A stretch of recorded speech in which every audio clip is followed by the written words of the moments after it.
Jamar. What's going on YouTube? Washington. This is Martin for here once again. Hey, what's going on YouTube? This is your boy Jamar for here once again, and we're here to review this latest episode of the Real Housewives of Potomac. The episodes are getting better. The storylines are starting to mature. And I'm actually looking forward to each individual episode. So even though I still relatively hate these hoes as a whole, I'm interested to see what they're doing. Now, for this episode and this episode only, so far, I am not going to refer to Sharice and Karen as croissant and turkey neck this week because they didn't give me a particular reason this episode, only this one, to call them that. So I'm going to actually give them their God-given name, birth-given names. This episode, I want to make sure that is clear, because next week could be a whole different story. So Karen signed up for a self-defense class with her daughter because she's going off to college, and she mentioned how she got mugged one time for her diamond necklace. And she just, doesn't want to send her daughter off without any type of, self-defense skills or whatnot. And they had their moment, and she started crying, and she just like, forget about everything that we taught you about when it comes to being nice and kind to people. If you feel like your life is in danger, whoop his or her ass. And that's some real shit. It's one thing to be, you can't just go out and just start beating people down in the street willy-nilly. But, if you feel like your life is in danger, fight back. And, I felt like that was one of the just real moments that Karen has had on this show. And I was just like, okay, bitch, you earned 2 points. Just 2. Just 2. Ashley and her husband want to open this Australian themed restaurant, and so they're trying to interview different people, I guess, to work or run the bar, what have you, different positions. Some of the people that they had up in there were like, what are you? And then some of the questions that they were asking them, like they asked that one chick with the dreads, she was like, what's the wildest thing you've done? This bitch said, I had some fun in an alley one time. And she was like, well, by yourself? Like, no, with a significant other. If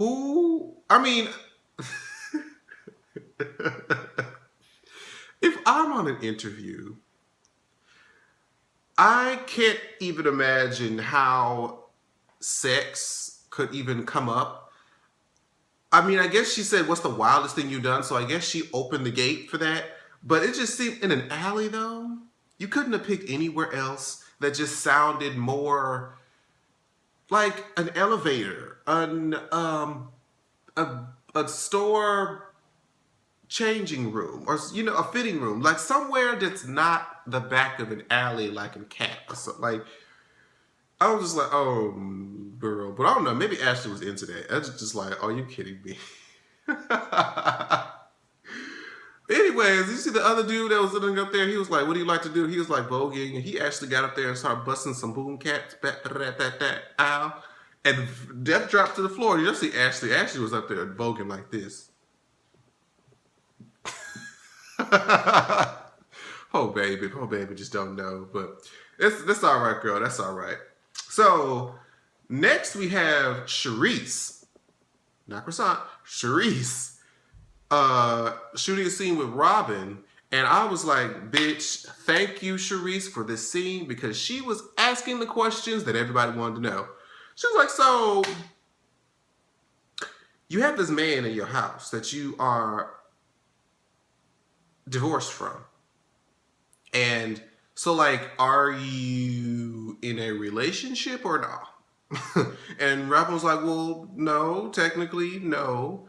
And so she's like, okay. Then the golden question, she's like, so are you still fucking or not?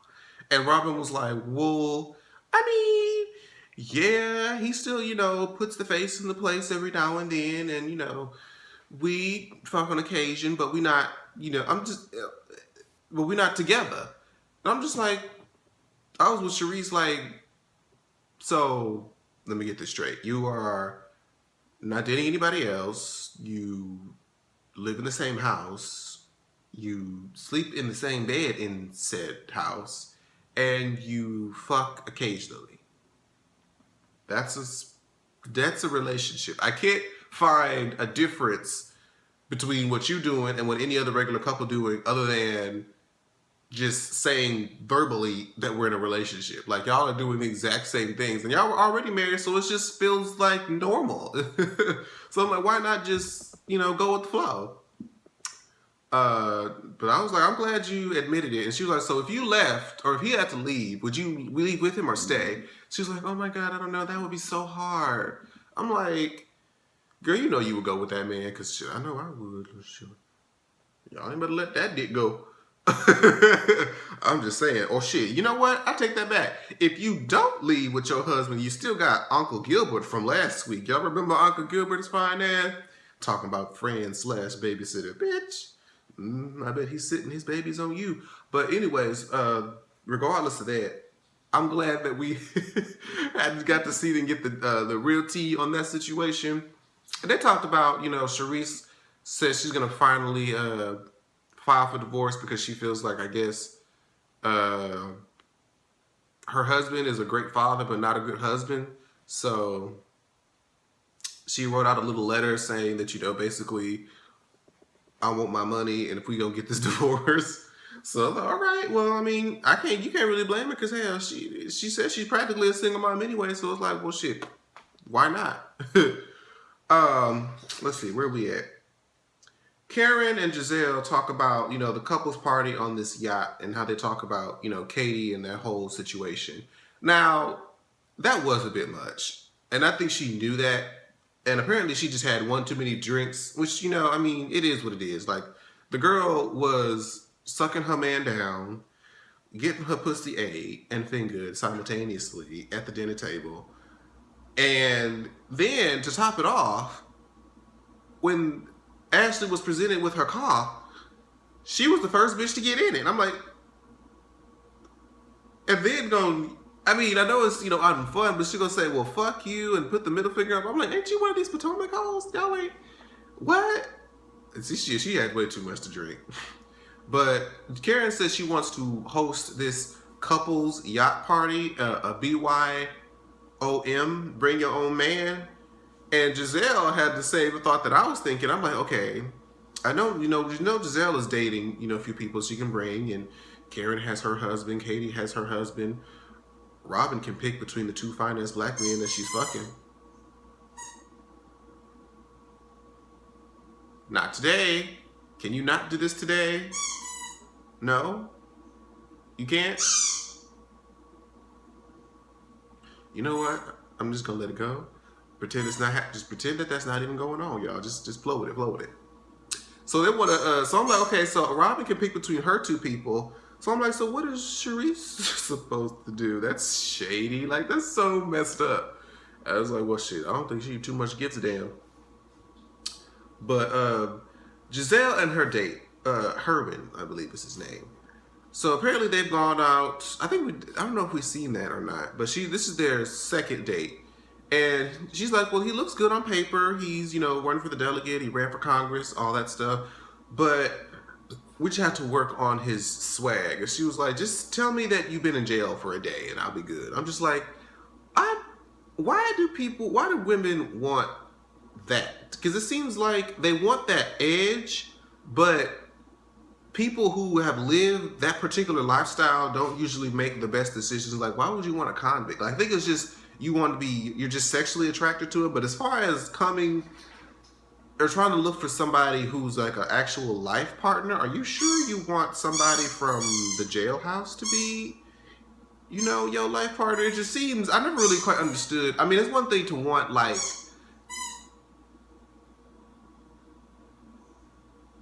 I'm gonna get, next time I'm just gonna have to take that toy from his ass, because it's wearing me out. And he knows it. Hey, Rue. Really? Must you do that now? Like, you was sitting on your ass in your bed before, Why? I wish I could see what he looking at. He looking like what? What happened? Who? What? Don't you do it. Anyways, what the hell was I talking about? Oh, you know what? No, we're not gonna do it. Jazelle and her date. She said that he looks good on paper, but he has to work on his swag a little bit more. Okay.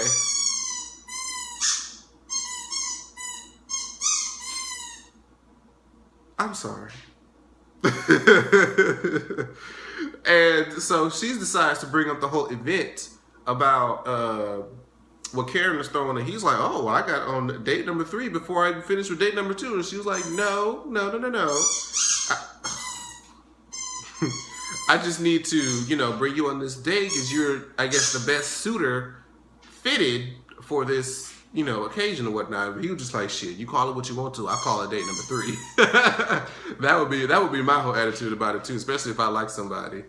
And then he tried to pull the whole, "Oh, you got something on your lip, on your face, and I'm gonna get it off for you and try to go in for the kiss." She was like, "Dude, really? This is what you were about to try?" But Herman seemed like a really nice guy. I could tell that he kind of, was really into Jazelle. And that's nice to see somebody who's, really into the person. But Giselle's just kind of like, he's nice, he's great, and I'm just not trying to, rush into anything too soon, which I can respect. So, let's see, where are we at? Katie and Ashley talk about or get together, and earlier in the episode, Katie tried to ask Karen to be a part of her. He wants to now. He can come in here with this damn toy. Katie wanted her to be a part of her committee to plan this event to bring the arts and really.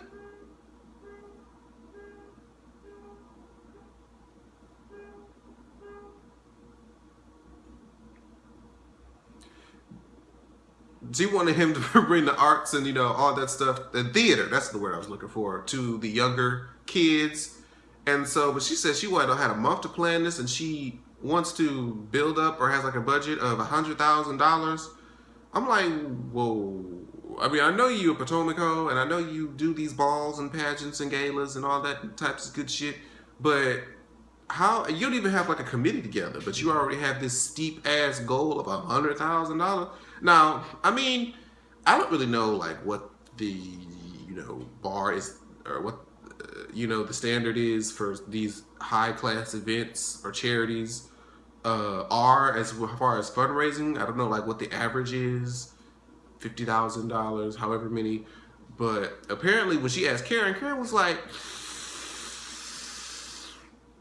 "Nah, I'm gonna have to pass on that," because she's like, "Well, I'm already hosting the Huger annual charity event, and I don't want to spread myself too thin, and this, that, and the fourth."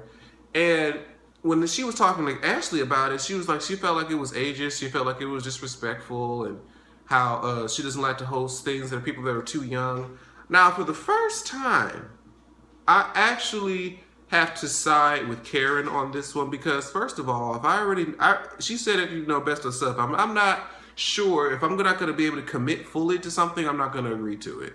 And if she's already hosting this, that, and the other event, and she doesn't want to add another one on her plate, especially with a steep as high as trying to build up $100,000, you can't really blame somebody for, not want to put that kind of money in. That's a lot. And then especially somebody who's already doing a lot on their own. And I don't necessarily think it was ageist because she doesn't want to do things with the younger people. If you want somebody involved in a project that's about charity, you want somebody who connects with and shares, common interests with the people that they're raising charities for. It's because otherwise they're not going to really put as much into it as you are because they're not as passionate about it. It only makes sense. If she's not necessarily an arts or a theater type person, she's not going to really care too much to bring theater to the younger kids because it's not her thing. So I don't really think it should be her fault. I don't think it had anything to do with ageism. personally. Ooh, it feels weird to agree with Karen. Ew. But when the bitch is right, the bitch is right. When I agree, it just is what it is. So I thought that was a little bit interesting. So we get to this yacht party, y'all. And of course, as is expected, Sharice feels some type of way because she's like, bitch, why am I here? That's kind of shady that you invited me out, bitch. And that's another thing. I hate being in an environment where I feel like the third, fifth, or seventh wheel. Like, I don't want to be in that environment around like couples if I don't have a date myself, because it's just awkward, so I understood where Sharice was coming from, and Karen was trying to go to Ashley to talk about, I just wanted to make sure that this is how we like to host things around here in Potomac. And Ashley was like, girl, that's cool and all, but where's the next cocktail, bitch? that's what Ashley said, was that I ain't trying to sit here and be schooled on etiquette and all this other bullshit right now. I'm just trying to get the next drink. And Karen gets introduced to Jazelle's, little boy toy, and Karen pulls the biggest foul, bitch. Let me tell you something. She was like, oh, you're Mr. Miami? And Jazelle was like, bitch. Now, mind you, when you talk amongst your girls, your main bitches, and you talking about the different guys you date, you might give them a nickname here and there and whatnot. But you don't, when you meet the dude, you do not refer to him as the nickname you and your girlfriends talk about. Because then it's going to make him feel some type of way, just like he did when it wasn't the same dude. She's like, so, is this the dude you're talking about before me? Because I'm not Mr. Miami. Like, I'm Mr. Maryland. So, do you have another dude in Miami? Like, it just created an awkward moment. I'm like, oh, Jill, Karen, bitch, you tried that. I would have been so pissed. I'm like, you know what, fuck, we ain't about to have no more discussions about my dating life with your blabbing ass. Shit. But anyways, we end off the episode where, because they're on a boat, apparently Michael, Ashley's husband, decides, hey, let's all skinny dip in the fucking pool. I don't know if he wanted to, shit, damn, didn't want to skinny dip. He was pulling down his pants, unzipping and shit. Now, mind you, of course, Ashley's already said that he had a big penis, so I was just kind of like, I don't know if I should avert my eyes. Should I look? Should I look for the bulge? I feel weird about it. But at the same time, I'm kind of like, it was a weird moment for me. But she was like, no. We are not about to sit here and have this, you're not about to remove your pants at my gathering. Like, good idea, but not the right, not the right, what's the occasion? There we go. Not the right occasion. So she was like, And then Jazelle was like, look, we black. We don't do, we don't do the water and all that stuff. But next week, apparently, Ashley hosts another trip, or they fly out somewhere where she books the hotel and gives them little single beds. And Karen and Jazelle are kind of like, what the fuck? And Ashley's cussing them out in the book like, look, y'all need to get out. Y'all need to get here. Y'all fucking with some bullshit. And her and Karen have words next week, because Karen was trying to take her under her wing, and that was like, she was like the only ally that, well, no, Katie likes her too, but Karen was like the biggest ally that she had, and now Karen was like, bitch, I'm done. So I want you to see what that's going to be about next week. But thank you guys so much for watching this particular episode review. I'll see you guys next time. Bye-bye. Like, share, subscribe. Washington.